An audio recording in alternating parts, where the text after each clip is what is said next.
안녕하세요. 강남대학교 실버산업학과에서 일하고 있는 박영란입니다. 오늘은 주식회사 로봇케어의 오성훈 이사님을 모시고 여러 가지 복지기술에 관한 말씀과 그리고 시니어 비즈니스 동향에 관한 대화를 나눠보도록 하겠습니다. 저와 함께 진행해 주실 주식회사 케어유의 신준영 대표님이십니다. 네, 안녕하세요. 케어유의 신준영입니다. 네, 오늘 청중으로 저는 청중 1로 참여했습니다. 네, 오 이사님 바쁘신데 이렇게 함께 해주셔서 감사드리고요. 먼저 간단하게 자기소개해 주시기 바랍니다. 네, 안녕하십니까. 주식회사 로봇케어의 오성훈 이사입니다. 현재 로봇케어에서 사업기획, 영업, 마케팅, 교육까지 총괄하는 사업본부장을 맡고 있습니다.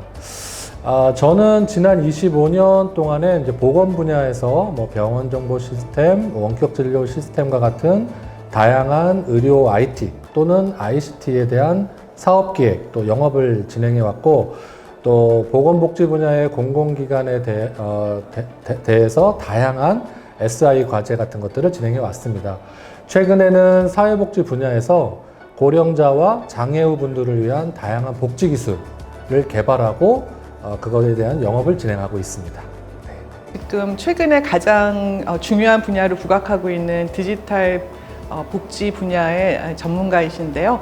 지금 일하고 계시는 로봇케어 회사에 대해서 소개해 주시기 바랍니다. 예, 로봇케어는 이제 2012년 10월에 키스트에서 1호 기술 출자 회사로 설립되었습니다. 세계 최초로 인관과 상호작용이 가능한 그룹형 치매 예방 인지 훈련 로봇 신실벗이라고 하는 모델을 개발했고요. 이후 이제 경기도 수원시와 로봇 보급 시범 사업을 성공적으로 수행한 적도 있었고, 그리고 전국 보건소 치매 안심센터에서 요청받아서 제품을 공급 및 사업화를 진행하고 있는 업체입니다. 최근에는 이제 사회적 약자의 지원 사업의 일환으로 경도 인지 장애와 독거노인의 돌봄 및 인지 훈련이 가능한 가정용 로봇도 개발하고 있습니다. 네, 조금 전에 로봇케어가 10여 년에 걸쳐서 개발하신 제품에 대해서 설명을 해주셨는데요. 혹시 조금 더 구체적으로 실벗이나 보미에 대해서 설명을 해주실 수 있을까요? 저희의 이제 제품 라인업은 보미 1, 2, 그리고 실벗, 그리고 도리 이렇게 총 4가지가 있습니다.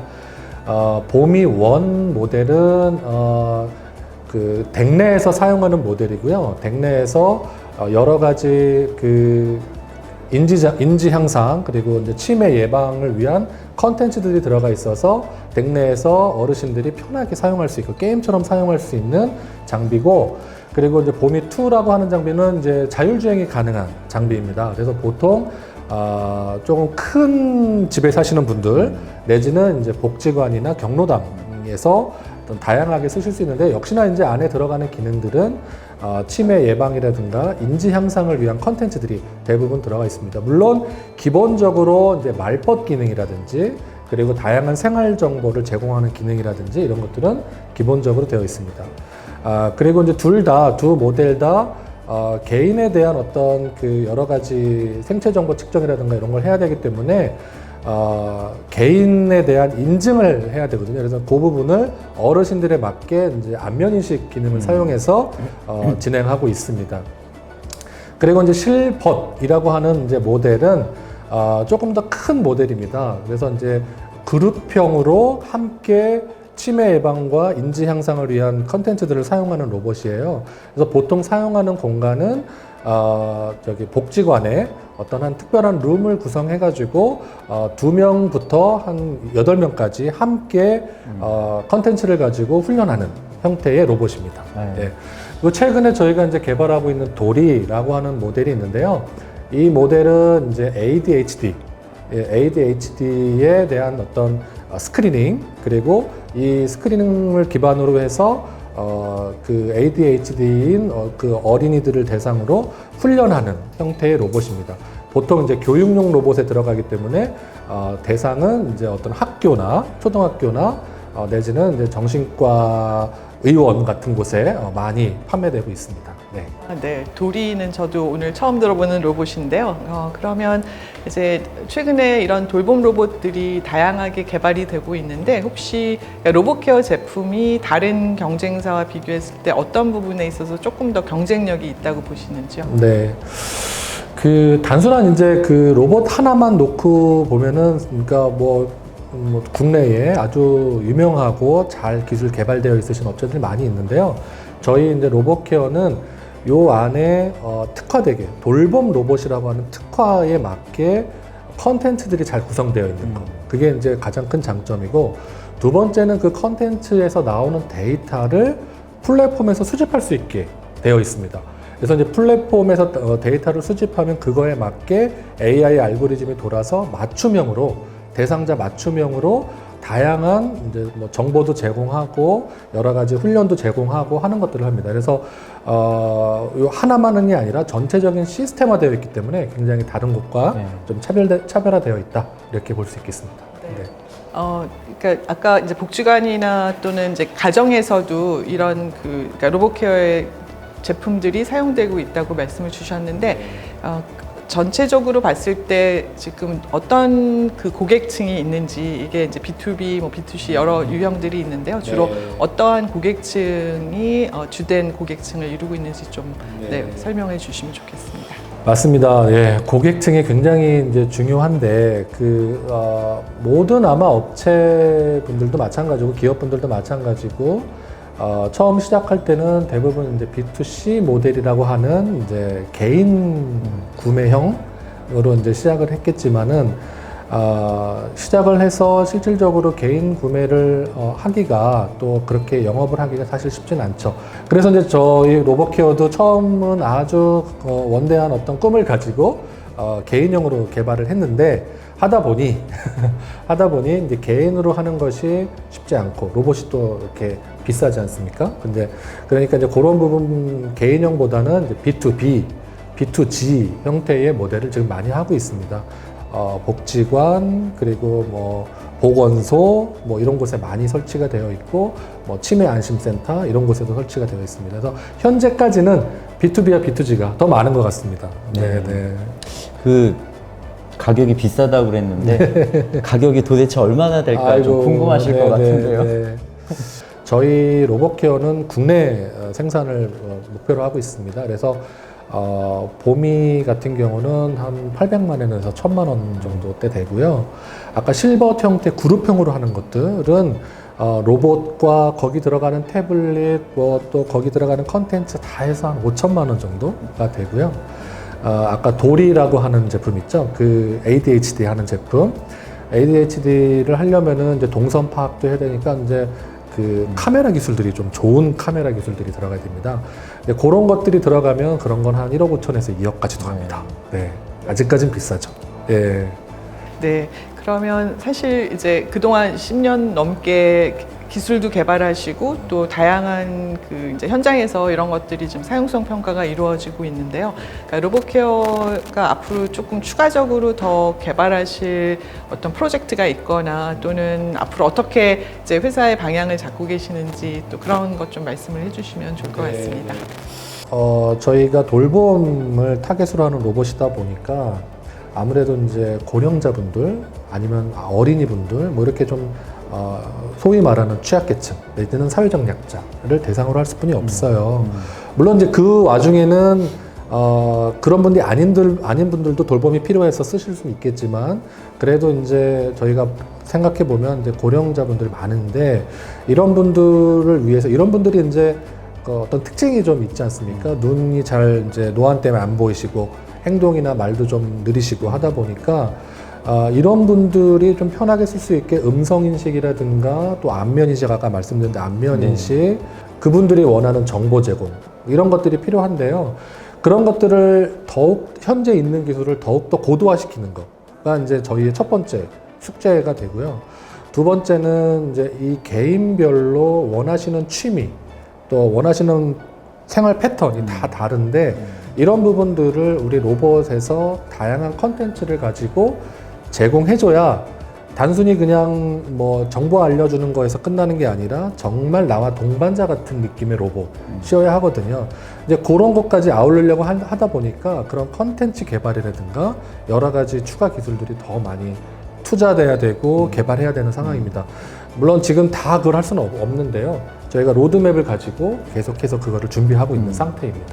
네네. 네, 사실 이제 최근에 그 장교양 관련해서도 정부가 3차 기본 계획을 발표를 했고요. 그게 2023년부터 2027년까지 이제 시행되는 계획인데 거기에도 이제 돌봄 로봇이라든가 복지 기술의 연구 개발 그리고 이제 확산에 대한 내용들이 있습니다. 그리고 또 저출산 고령사의 기본 계획에도 이런 그 뭐 에이지텍이라든가 제론테크의 필요성 이런 것들이 많이 언급이 되고 있는데요.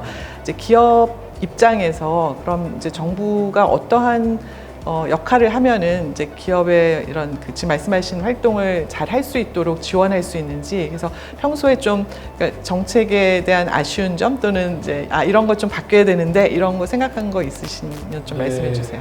제 말이 맞는지는 잘 모르겠습니다. 네, 근데 제가 이제 생각하는 정책에서 좀 필요한 점들을 좀 말씀드리자면 결국에는 이제 이 모든 것들이 이 스타트업 업체라든지 기술을 갖고 있는 업체들이 잘 버텨오고 잘 기술 개발해야 이게 결실을 맺는다고 생각을 해요. 그 결실은 결국 고령자분들이나 우리 그 국민들에게 돌아가는 거고 그렇다 그러면은 이제 회사가 잘 기업이 잘 이제 버티고 돈을 벌고 해야 되는데 이런 부분들에 있어서 이제 첫 번째로는 뭐 정부에서 지금도 과제라든지 프로젝트를 많이 내주시고 계시지만 조금 더 예산을 더 많이 쓰셔서 어떤 한 기술보다는 전체적인 서비스로 해가지고 그 관련된 기술을 갖고 있는 업체들이 한 번에 이 프로젝트, 이 과제를 수행해내는 역할에 예산을 좀 더 많이 써주셨으면 좋겠다라는 부분이고요. 또 하나는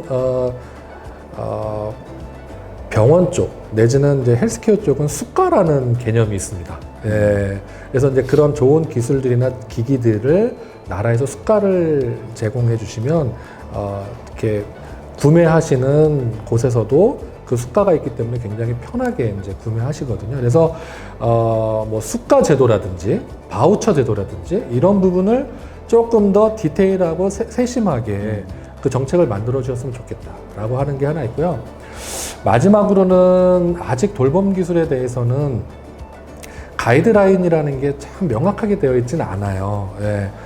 이게 되면 편할 것이야, 이게 되면 편할 것이야 하는데 그런 가이드라인을 좀 세우면 좋겠는데 너무 또 가이드라인을 빠듯하게 빡빡하게 하면은 이제 또 업체들이 힘들겠죠. 이제 그런 부분을 정말 실생활에 필요한 거니까 리빙랩이라고 하는 개념이 있지 않습니까? 그 리빙랩이라고 하는 그런 어떤 특화된 교육기관에서 진행하시는 그 리빙랩에 저희 같은 제품을 만들면 가서 한번 먼저 테스트 해보는 거죠. 테스트 해봐서 이거 괜찮다. 이거는 적용해도 되겠다. 실제 댁내 들어가도 되고 복지관 들어가도 되겠다. 라고 거기서 어떤 가이드라인을 해주시면 그때서 이제 뭐 판매를 한다든지 어떤 그런 실증에 가까운 리빙랩으로서의 어떤 인증도 필요하겠다라고 하는 생각을 하고 있습니다. 지금 이제 고령 친화 산업에 이제 관심을 가지고 시작하는 스타트업 그리고 이제 이쪽 분야에 이제 입문하시는 분들도 많이 계실 것 같은데 지금 이제 여태까지 하셨던 그 경험과 앞으로 또 철학까지도 말씀해 주셨는데 우리 시작하는 분들에게 좀 당부의 말씀 그런 거 한 말씀 해주신다 그러면은 좋겠습니다. 실버 산업은 곧 내가 앞으로 써야 하는 기술이고 써야 하는 산업, 받아들여야 되는 산업이고 또 나에게 중요한 산업이에요. 그러니까 결국 이제 무슨 말씀이냐면 실버 산업에서 만들어져 있는 많은 제품들을 제가 한 10년 뒤에 20년 뒤에 써야 된다는 거죠. 예. 그러니까 지금 많은 기술들, 많은 제품들이 나와서 실증해야 되고 지금 적용해야 되고 지금 해야 됩니다. 그거를 뭐 5년 뒤에 해야지 10년 뒤에 해야지 하면은 벌써 늦는다는 거죠. 또 그때는 그때 기술이 또 나올 테니까. 예. 그래서 하여튼 제가 말씀드리고 싶은 거는 실버 산업은 내 삶과 밀접하게 연관되는 산업이니까 절대 주저하지 마시고 뭐 나와 내 자녀, 내 부모님을 위한 산업이라 생각하시고 도전하셨으면 좋겠고, 그거에 대해서 도전에 있어서 정부가 조금 더 많은 지원하고 해서 우리가 모두 함께 이 실버 산업을 키워가지고 편하고 안전하게 사는 세상 만들었으면 하는 게 제 생각입니다. 네네. 네, 감사합니다. 이제 오성훈 이사님 말씀을 들어보니까 로봇케어가 앞으로 또 다른 단계로 도약할 것 같다는 그런 기대를 갖게 되고요. 실버 도미 그런 다양한 로봇들이 전국 방방곡곡에서 더 많은 어르신들과 함께 생활할 수 있으면 참 좋겠다는 생각을 했습니다. 그러니까 우리나라에 지금 65세 이상 고령자만 해도 900만 명이 넘고 뭐 1000만 명 노인 시대 이러고 있는데요. 실제로 이런 IT 기술의 혜택을 받고 계시는 분들은 10%가 채 안 되는 그런 게 이제 우리의 현실이기 때문에 전체적으로 이 시장이 확대되고, 그리고 더 많은 이제 제품과 서비스를 필요로 하는 소비자들은 굉장히 많은 것 같습니다. 그래서 이런 최첨단 기술들이 더 많은 가정에, 그리고 더 많은 독거 노인들을 위해서 도움이 되는 그런 시대가 왔으면 좋겠고요. 오늘 함께해 주신 오성훈 이사님께 다시 한번 감사드립니다. 고맙습니다. 감사합니다. 네. 감사합니다.